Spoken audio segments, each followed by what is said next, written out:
కాకినాడ నగరంలోని కాలనీలను zero waste కాలనీలుగా తీర్చిదిద్దేందుకు రెసిడెన్షియల్ వెల్ఫేర్ అసోసియేషన్ సభ్యులు పూర్తి సహకారం అందించాలని కాకినాడ నగరపాలక సంస్థ కమిషనర్ ఎన్వివి సత్యనారాయణ కోరారు.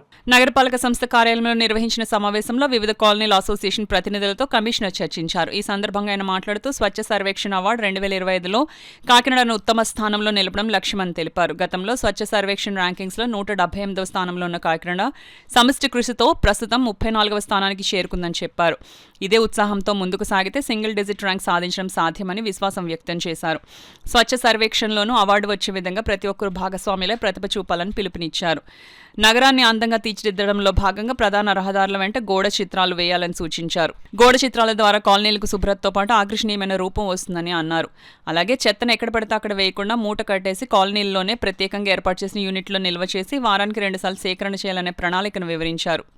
మొదటగా సిద్ధార్థ్ నగర్ మోడల్ కాలనీగా ఎంపిక చేసి పైలట్ ప్రాజెక్ట్ అమలు చేయనున్నట్లు తెలిపారు. 1 వారం ప్రయోగాత్మకంగా అమలు చేసి ఫలితాలను పరిశీలిస్తామని చెప్పారు. తదుపరి నెలలో రాష్ట్ర స్థాయి అసైన్మెంట్ జరగనున్నందున కాలనీల శుభ్రత, అందం, చెత్త నిర్వహణ విధానాలు ముఖ్య పాత్ర పోషిస్తాయని కమిషనర్ పేర్కొన్నారు. చెత్తను రహదారులపై వేయకుండా ప్రజల్లో బాధ్యతాభావం పెంపొందించేందుకు పెద్దలు, సంఘ ప్రతినిధులు చైతన్యం కల్పించాలని కోరారు.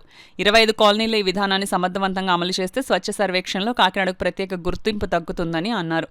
మన లక్ష్యం ఫస్ట్, సెకండ్ స్థానాల గురించి కాకుండా సింగిల్ డిజిట్ ర్యాంక్ సాధించడమే. సమయం తక్కువైనా అందరూ సహకరిస్తే అది సాధ్యమని కమిషనర్ సత్యనారాయణ స్పష్టం చేశారు. కార్పొరేషన్తో కలిసి పనిచేస్తే కాకినాడను మోడల్ నగరంగా తీర్చిదిద్దవచ్చునని, ప్రతి కాలనీ శుభ్రతలో ఆదర్శంగా నిలవాలని సమావేశంలో పాల్గొన్న అసోసియేషన్ సభ్యులకు ఆయన పిలుపునిచ్చారు. ఈ సమావేశంలో అదనపు commissioner K T Sudhakar, health officer doctor Prithvi Saran, EE Kanakarao, D horticulture Lakshmi, residential welfare association అధ్యక్షులు, రెడ్ క్రాస్ రాష్ట్ర అధ్యక్షులు Y D Ramarao, all is well స్వచ్ఛంద సంస్థ